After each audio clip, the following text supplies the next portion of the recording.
Whenever you're ready. Yep. All right, Johnny McGonigal. Penn State's 3-0. Big Ten opener, big game coming up against Illinois. We don't want to go there yet, although I kind of do want to go there. I kind of do. But we're not going to do that. I think we're just going to try and get a quick 3 minutes here on this game against Penn State. But Penn State, I don't know, and it's not necessarily all their fault. It's probably the worst team in FBS. I don't think that's we kind of thought that going in. I was surprised that the offense took that long to really get going. It was 7-0 with 6 minutes to go in the first half. The numbers don't bear that out, but I'm trying to wrap my head around how much better is this team since the West Virginia game, and I'm not sure I have an answer for that. I don't think we'll know, Bob, until next weekend, yeah. when Illinois comes here for a night game at Beaver Stadium, 7 or 7:30. We saw Illinois win at Nebraska on Friday night. Frustrating Dylan Raiola and the Cornhuskers, and they're going to try to come here and do the same thing to Drew Aller and this offense. And I don't know how much we really learned today.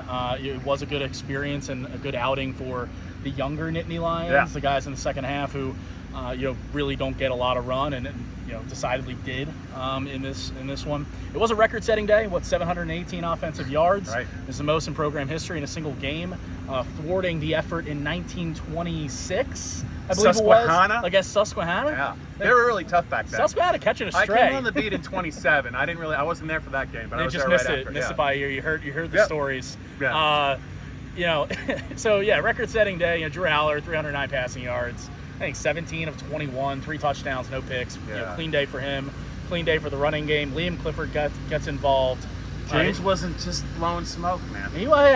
After all preseason, in August or in practice, James Franklin. I've given up hope. James Franklin talking about 2 receivers the entire time. Harrison Wallace III and Liam Clifford. And first 2 games go by, Liam Clifford doesn't get so much as a target, not even a catch. And I'm going to start talking a little bit louder as the dreaded tractor comes around. They know. Well, the tractor knows the mess of our videos.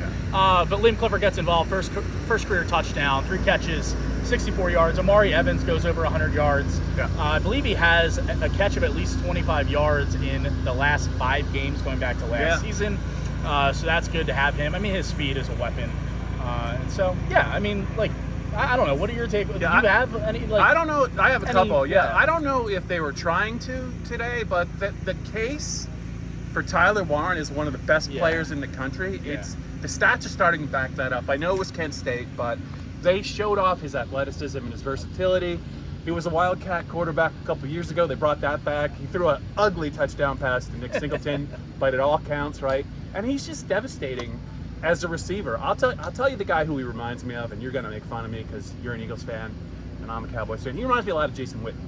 In the way that he runs routes, he's not necessarily the flashiest guy, but he knows how to get open. He never drops the ball. If he has to make a block, he makes a block. I think you're talking about a guy that's an early second-round pick. James said there's not a better tight end. I can't disagree with him. To me, it doesn't really matter who the opponent is. I think he's always going to play something like that. He did it. He had made some big plays against West Virginia.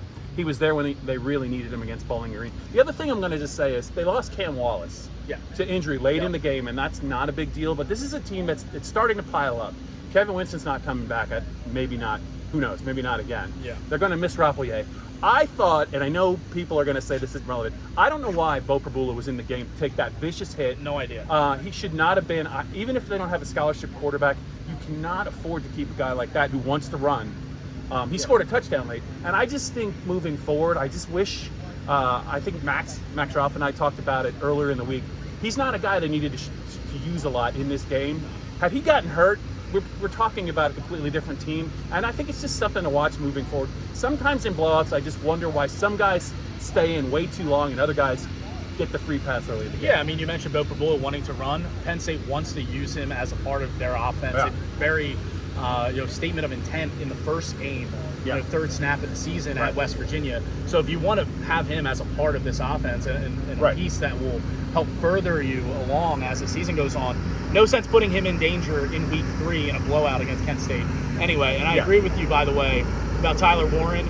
If the Mackey Award voters were just put on notice a couple weeks ago by your program record single game yardage that he had against Bowling Green as a tight end, him catching another touchdown today. I mean, he is. I don't watch every tight end in the country, all around. Hard pressed to find a better tight end. I think there's probably better passing tight ends. That's the only demerit I'll give him.